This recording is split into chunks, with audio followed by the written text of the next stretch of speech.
Voici la vérité sur les intérêts composés. Tu sais, c'est cette fameuse boule de neige qui fait que si tu investis maintenant, dans 40 ans, tu seras millionnaire, voire multimillionnaire. Eh bien, c'est faux. Simple exemple, Albert Einstein, tout le monde le connaît, tu sais, ce fameux génie qui disait, selon certaines personnes, que les intérêts composés, c'était la 8e merveille du monde. Eh bien, c'est faux, complètement faux. Il n'a jamais dit cela. Va vérifier, c'est vrai. Ou pire encore, tu as dû entendre parler du fameux mythe, le fameux centime qui va doubler pendant 30 jours. Tu as également la feuille de papier que tu vas plier 42 fois qui va toucher la lune. Tu as également l'histoire des deux frères, dont un qui va commencer 10 ans plus tôt que l'autre et qui va finir 2 fois plus riche. Bref, tu as dû voir cela passer des centaines de fois, et moi y compris. Et au début, j'y croyais comme toi, mais en fait, on s'est fait berner. Le problème, c'est qu'avec tous ces mensonges-là, tous ceux que je t'ai évoqués et tous ceux qu'on va passer en revue aujourd'hui, les investisseurs finissent par être déçus, et peut-être que toi aussi tu le seras. Donc c'est pour ça que je veux éviter cela. Et parmi tous ces mensonges qu'on entend parler partout, on va se focaliser sur les 4 plus puissant. Et le dernier, tu vas voir, le 4e, c'est celui qui te coûte le plus cher. Bref, on va les démonter un par un et à la fin, tu sauras exactement comment utiliser cette mécanique pour toi sans te faire avoir. On va donc révéler tous ces mensonges, les mettre au grand jour et rétablir la vérité sur comment vraiment faire de l'argent grâce aux intérêts composés. Tu vas voir, tu vas pas être déçu. Mais avant de commencer, si tu ne me connais pas, moi c'est Julien, j'investis depuis maintenant plusieurs années dans l'immobilier, sur les marchés crypto et la bourse, et je suis tout cet écosystème.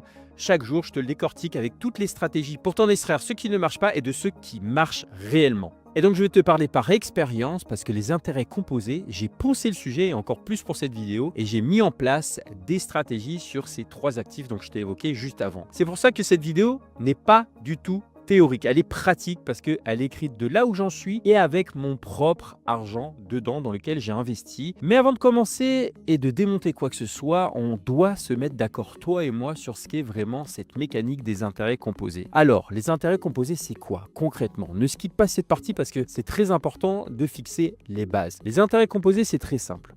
Et pour cela, je vais te prendre un exemple. Disons que tu investis 1000 €. Ton placement va faire 7% sur l'année. À la fin de l'année, tu vas avoir 1070 €. Jusque-là, tout va bien, rien de fou, c'est juste des intérêts classiques. Mais l'année suivante, qu'est-ce qui se passe? Il se passe un truc assez important, c'est que les 7%, ils ne s'appliquent plus à tes 1000 € de départ, ils vont s'appliquer aux 1070 que tu auras généré l'année précédente. Donc tu vas gagner 75 et non plus 70, puis tu vas gagner 80 et je te laisse faire les calculs. Bref, tes gains produisent eux-mêmes des gains et c'est ça la magie ou la réelle magie des intérêts composés. Donc concrètement, sur une vie d'investisseur, ça donne quoi? Admettons, tu mets 200 € par mois sur un ETF Monde pendant 25 ans. Et admettons pour cela, pour notre hypothèse, c'est que on est 7% net par an en moyenne. À la fin, tu fais le calcul, tu as environ 152 000 €. Et sur ces 152 000 €, on en a versé, en tout cas, on a investi que 60 000. Les 92 000 restants, c'est les intérêts composés qui les ont générés pour toi pendant que tu vivais ta vie tranquille. Voilà,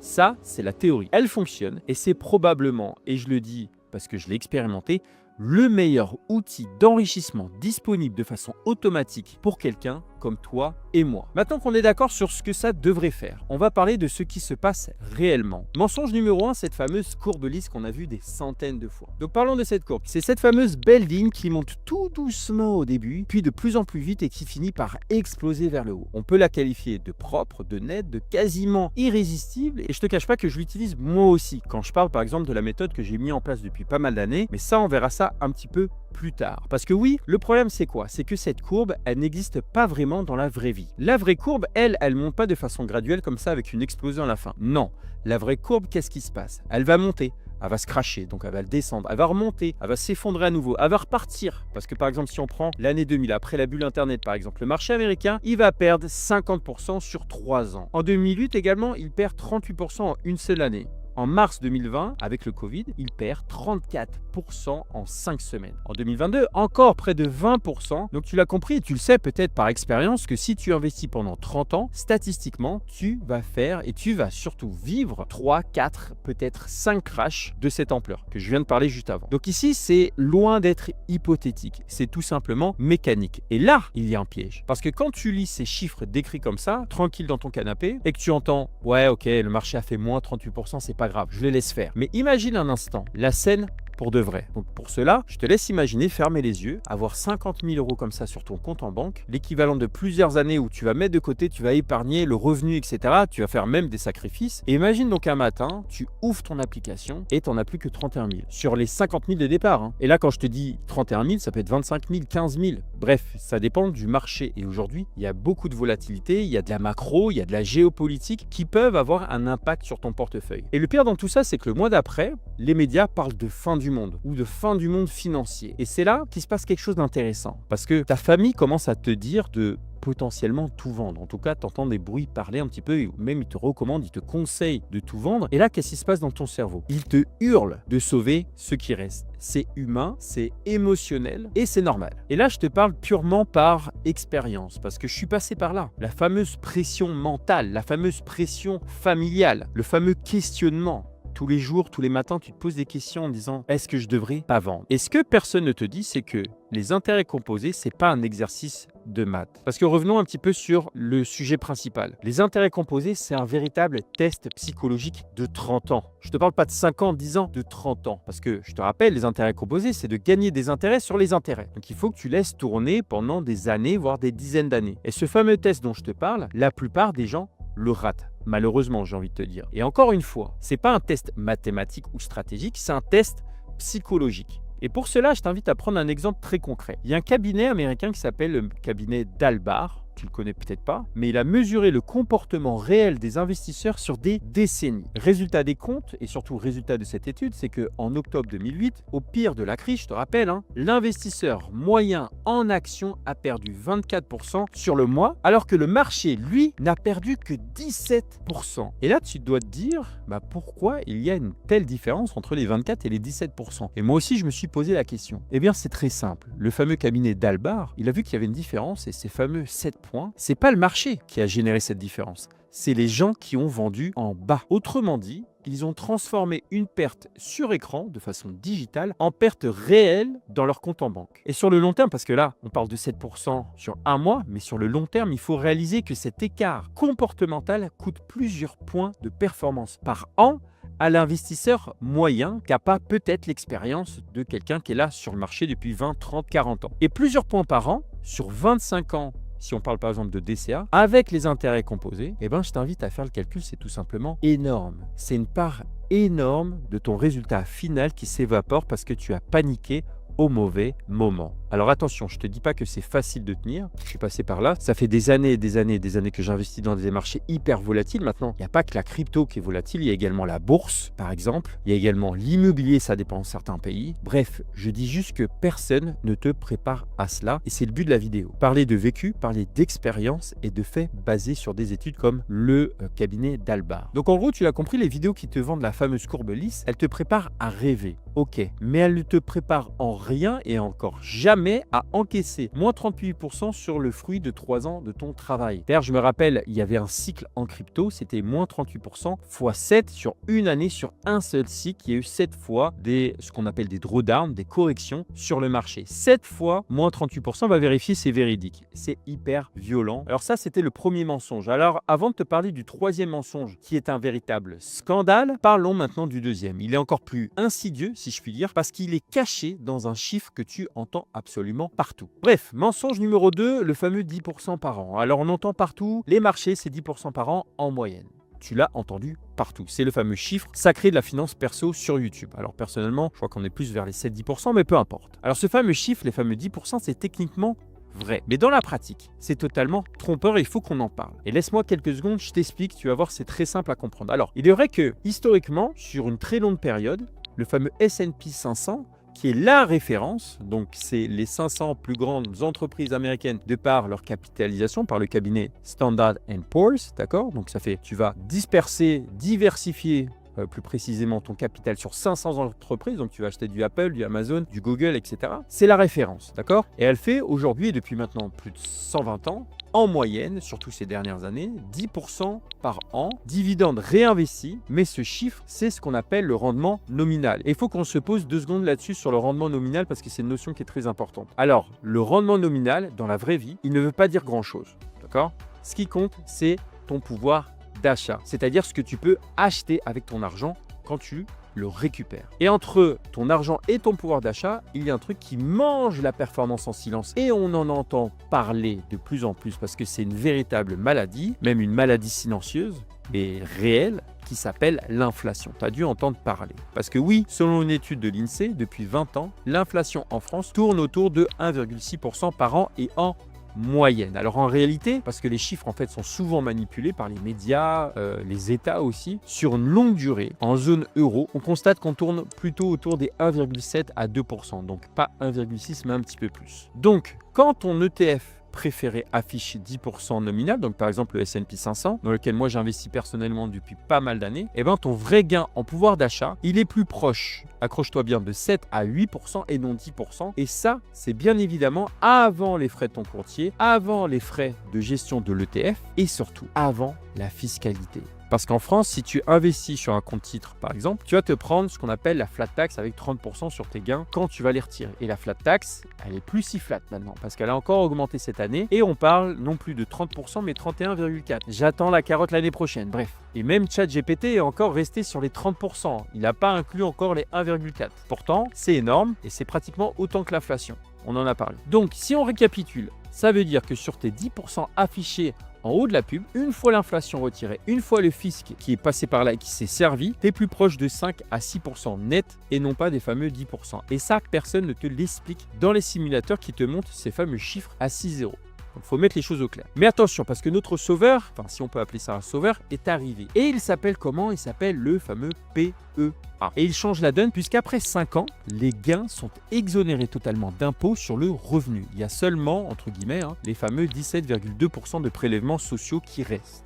Ça reste important, mais on fait quand même une économie. Donc, si tu vises vraiment sur le long terme, sur les actions, le PEA, je t'ai fait une vidéo d'ailleurs là-dessus, c'est pas une option, c'est quasiment un basique pour économiser de l'impôt. Donc, quand on te balance un rendement, demande-toi toujours est-ce qu'il est nominal ou est-ce qu'il est réel? Est-ce qu'il est brut ou net? C'est comme le salaire. Combien est-ce que tu as réellement potentiellement dans ta poche? Moi, personnellement, je parle tout le temps de brut. Enfin, je suis pas salarié. Maintenant, je suis investisseur entrepreneur, donc c'est pas pareil. Mais aujourd'hui, qui est-ce qui parle de brut quand on parle salaire? Sérieusement, ça fait comme si on parlait de chiffre d'affaires, de bénéfices. C'est pas du tout la même chose. Et la différence entre les deux, c'est parfois 10 ans de ton temps de travail en moins. Ok, maintenant on a 2 mensonges qui sont démontés. D'ailleurs, tu peux me dire en commentaire qu'est-ce que tu en penses. Est-ce que c'est vrai? Est-ce que c'est pas vrai? Est-ce qu'il y a d'autres mensonges également? Mais tu vas voir que le 3e, c'est celui que tout le YouTube game de la finance répète en boucle. Mensonge numéro 3, commence tôt et laisse faire. Alors oui et non. Et pour cela, j'ai une question pour toi. Est-ce que tu connais le cas classique des 2 frères? On en a parlé en introduction, mais rentrons un petit peu dans le vif du sujet. Parce qu'en fait, cet exemple, il est très parlant. Je le connais par cœur, mais si tu ne le connais pas, en gros, c'est quoi? C'est qu'on a 2 frères. On va les appeler A ou B. D'accord? Donc le frère A, il va commencer à investir à 25 ans. Il va mettre de l'argent de côté pendant 10 ans, puis il va arrêter, donc à 35 ans. D'accord? De l'autre côté, on a le frère B qui commence lui à 35 ans et qui continue pendant 30 ans. À la retraite, qu'est-ce qui se passe? Le frère A, donc qui a investi, je te rappelle, pendant 10 ans à partir de 25 ans et jusqu'à 35 ans, il va être plus riche alors qu'il a versé beaucoup moins que son autre frère, le frère B, qui a investi pendant 30 ans. Le premier 10 ans, l'autre 30 ans. Alors pourquoi? Alors la conclusion, ça serait commence tôt et laisse le temps faire son travail. Alors oui, c'est vrai, mathématiquement c'est vrai, mais c'est complètement faux, en tout cas humainement. Parce que cet exemple repose sur une hypothèse énorme. Et la plupart du temps, elle est plutôt très silencieuse et jamais révélée, en tout cas jamais énoncée comme je vais te l'énoncer maintenant. Parce que suppose que les 2 frères ne touchent jamais à leur argent. Donc c'est-à-dire que pendant 40 ans, ils vont jamais casser leur tirelire une seule fois. Mais en réalité, qu'est-ce qui se passe? Imagine, moi je suis passé par là, j'ai 43 ans, mais qu'est-ce qui se passe potentiellement? Eh bien à 30 ans, qu'est-ce qui va t'arriver? Tu vas vouloir t'acheter peut-être un appartement. Tu vas peut-être avoir besoin de 40 000 € d'apport pour acheter un crédit immobilier par exemple. À 32 ans, tu vas peut-être potentiellement avoir un enfant et alors avoir 1 an sans salaire. Et à 35 ans, tu vas peut-être avoir un nouveau projet, tu vas peut-être avoir un changement de vie, une galère, peut-être un divorce. En tout cas, je te le souhaite pas. À 45 ans, qu'est-ce qui va se passer? Tu vas peut-être aider tes parents. À 50, tu vas aider tes propres enfants. Et chacune de ces étapes, c'est une ponction potentielle sur ton fameux portefeuille. Et chaque ponction, elle te coûte pas juste la somme retirée, elle te coûte tout les intérêts composés, je répète, elle te coûte tous les intérêts composés que cette somme aurait généré ensuite. Je sais pas si tu as compris le truc. D'ailleurs, attends, parce que je te montre avec un chiffre qui sera beaucoup plus parlant. Imagine, tu retires 20 000 € de ton PEA à 30 ans pour un apport immobilier. Ces fameux 20 000 €, s'ils étaient restés, ils auraient été investis et tu aurais eu 7%, admettons, net jusqu'à 60 ans. À 60 ans, il serait devenu 152 000 euros. Mais le vrai coût de ton apport, c'est pas les 20 000, c'est 152 000. Et ça, personne ne te l'explique. Quand on te dit le fameux commence tôt. Alors, attention parce que je te dis pas qu'il faut jamais toucher à ton capital. Parfois, il faut devoir ou pouvoir ou s'offrir sa résidence principale. Par exemple, à 30 ans, c'est le bon choix peut-être. Et chacun a son profil. Chacun a un profil différent. Tu as un profil différent du mien. Et c'est pour ça que beaucoup de vidéos ne sont pas adaptées à tout le monde. Et c'est pas des vidéos sur mesure. On l'a compris. C'est pas possible de faire une vidéo sur mesure pour tout le monde. Mais d'ailleurs, si tu veux du sur mesure, je t'invite à faire ton propre test de potentiel financier. Je te ferai un tour d'ailleurs de façon personnalisée sur ta situation. Je te mets le lien où tu sais en description, également en commentaire épinglé. Bref, mais comme je te disais, parfois casser son PEA pour financer un projet qui change ta vie, c'est le bon choix. Et ce que je te dis, c'est que tu dois faire ce choix les yeux ouverts. Donc en sachant exactement ce que tu sacrifies réellement derrière. Ça revient à la notion juste avant. Parce que ça change complètement la donne et ça change complètement ta stratégie. Et ça veut dire qu'il ne faut absolument pas miser sur du très long terme si tu sais que dans 8 ans, tu voudras acheter. Et là, qu'est-ce que je veux dire? Ça veut dire qu'il te faut possiblement plusieurs enveloppes, pas une seule, donc pas une seule stratégie, pas une seule vision. Alors ok, maintenant qu'on a dit ça, parlons concret et prenons un exemple très précis, parce que j'aime bien les exemples, c'est très parlant. Donc admettons que tu crées un livret pour ton épargne de précaution. On parle ici de quelques mois de salaire accessible, en général c'est 3 à 6 mois. D'accord? Tu décides, c'est toi qui décides. Ensuite, tu as un compte titre où tu peux avoir également une assurance vie pour tes projets à moyen terme. Ensuite, tu vas rajouter à cela un PEA pour ton long terme et qui sera cette fois-ci intouchable. Bref, tu l'as compris, créer des enveloppes pour le court, moyen et long terme, c'est peut-être une bonne stratégie parce que les intérêts composés, ils récompensent ceux qui ne savent pas y toucher. Et à contrario, ils vont punir brutalement ceux qui touchent au mauvais moment, tu l'as compris. Et ça, c'était le troisième mensonge avec quelques astuces simples à mettre en place, le principe des enveloppes. N'hésite pas à partager cette vidéo et à me dire en retour si elle te plaît, le format, etc. Comme ça, j'ai des retours. Maintenant qu'on a dit ça, il en reste un dernier. Et celui-là, tu vas voir, c'est le plus dangereux de tous. C'est le fameux mensonge numéro 4. Et le mensonge numéro 4, il repose sur quoi? Ça marche sur n'importe quoi, les intérêts composés. Parce qu'on entend souvent, les intérêts composés, ça marche sur tout. Que ce soit le livret A, que ce soit l'assurance vie, que ce soit les obligations, les actions, la crypto. L'important, c'est de commencer. En tout cas, c'est ce qu'on nous dit. Et là, j'ai envie de te dire non. J'ai envie même de te dire 1000 fois non. Parce que qu'est-ce qu'il faut savoir? Il faut savoir que les intérêts composés, c'est pas une formule magique qui transforme n'importe quel placement, n'importe quel actif en machine à cash. C'est un amplificateur. Et un amplificateur, ça amplifie ce que tu lui donnes. Donc si tu lui donnes de la vraie croissance, il te rend une fortune. Si tu lui donnes 0, il va te rendre 0. C'est simple, c'est des maths, mais c'est important à comprendre. Alors pour cela, prenons un autre exemple. C'est un cas concret. Prenons par exemple ce que tout le monde a, le fameux livret A. Donc actuellement, le livret A, après ça dépend quand est-ce que tu regardes la vidéo, mais il rapporte 1,5%. L'inflation française, on en a parlé, récente est autour des 1,7, même si des fois c'est un petit peu plus. Donc autrement dit, ton argent perd du pouvoir d'achat même en étant placé. Donc le rendement réel, tu as compris, il est négatif. On parle d'environ 0,2% par an. Donc si tu mets 100 euros par mois pendant 30 ans, tu finis avec 45 000 euros nominaux. On en a parlé, les fameux intérêts nominaux. Et parmi ces 45 000 euros nominaux, on a à peine 9 000 euros d'intérêt pour 36 000 versés. Et encore, c'est un nominal. Donc si on le corrige avec l'inflation réelle, ton gain en pouvoir d'achat est quasiment nul. Il est même presque légèrement négatif. Bref, le fameux effet boule de neige, il est bien là, mais la boule, elle est en papier. Maintenant qu'on a dit ça, comparons avec un ETF Monde. Parce que j'aime bien comparer avec un MSCI World ou un ETF Monde, il n'y a pas que le S&P 500, d'accord? Et reprenons notre exemple des 100 euros par mois. Même durée, 30 ans, mais cette fois-ci avec 7% net historique. Donc tu finis avec 122 000 euros. C'est presque 3 fois plus, c'est énorme. Et surtout, ces 122 000 euros, c'est du vrai pouvoir d'achat, c'est pas du nominal qui a pris l'inflation dans la gueule, dans la figure, restons polis. Et la différence entre les deux scénarios, c'est quoi? C'est pas la discipline. Tu as versé exactement la même somme, pendant exactement la même durée. La différence, c'est uniquement le support sur lequel tu as investi cet argent. Et ça, personne ne te le dit quand on te répète que l'important, c'est de commencer. Non. L'important, c'est de commencer sur le bon véhicule. Donc, par exemple, commencer avec 10 ans sur un livret A et basculer ensuite sur un ETF, c'est 10 ans de perdu. Et ça, c'est irrattrapable. Quoi que tu fasses, c'est irrattrapable. Alors attention, je mets une nuance. Je ne parle pas que le livret A est inutile. Je ne dis pas ça.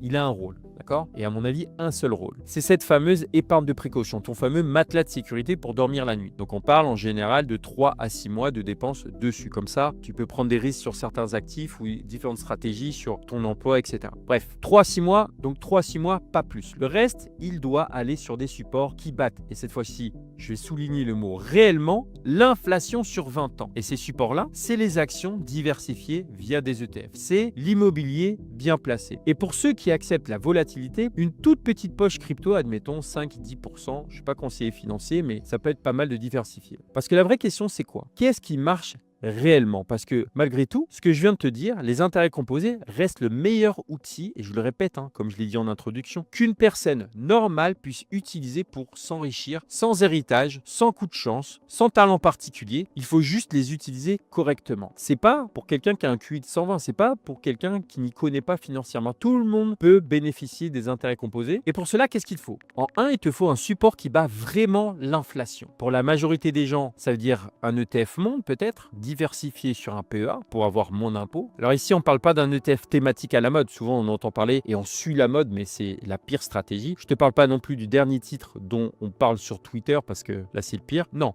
je te parle d'un ETF monde large qui couvre des milliers d'entreprises partout sur la planète. Alors oui, ça peut paraître ennuyeux, certes, mais c'est ce qui rend efficace la stratégie. D'ailleurs, j'ai une vidéo dessus. Je te la mets en playlist. D'ailleurs, en description, ça sera beaucoup plus simple. Donc là, c'est notre 1. En 2, il te faut du DCA. Donc tu vas verser une somme fixe chaque mois, quoi qu'il arrive. Donc quand le marché il est haut, tu vas verser. Quand le marché va être bas, tu vas verser encore plus volontiers. Tu as également le VCA, tu as également Force 1, Force 2, Force 3. Je t'en parle sur Kojo, mon application d'investissement qui te permet d'investir comme un pro assez régulièrement.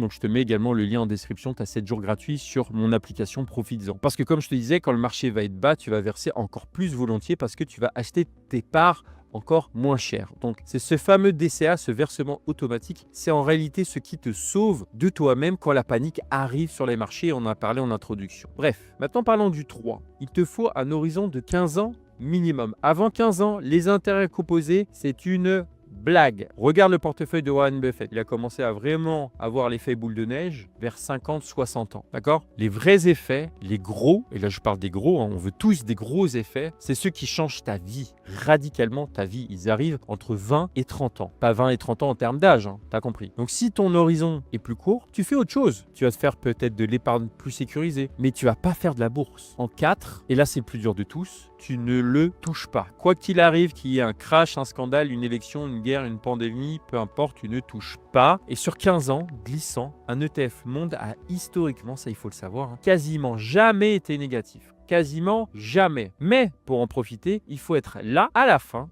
Et c'est précisément pour ça que ce n'est pas donné à tout le monde. Et ces 4 règles que je viens de t'évoquer, si tu les tiens, les intérêts composés font leur boulot. D'accord ? Tout seul. Et ils le font mieux que n'importe quelle méthode à 2000 balles. Mais un dernier truc avant de partir, qui est hyper important. Je vais te parler d'une mécanique. C'est celle des petits gestes qui composent sur la durée. Et là, je te parle pas d'argent, je te parle de tout ce qu'on peut mettre en place dans notre vie sur la durée. Donc que ce soit ton niveau sportif, si tu t'entraînes 20 minutes par jour, c'est mieux que 0. Tes compétences, par exemple, si tu apprends un truc nouveau par semaine ou par jour, c'est toujours mieux que rien. Tes relations, ton network, ton environnement, tes proches. Si tu prends soin des gens autour de toi, sans attendre en retour, tu vas avoir ce qu'on appelle du give back.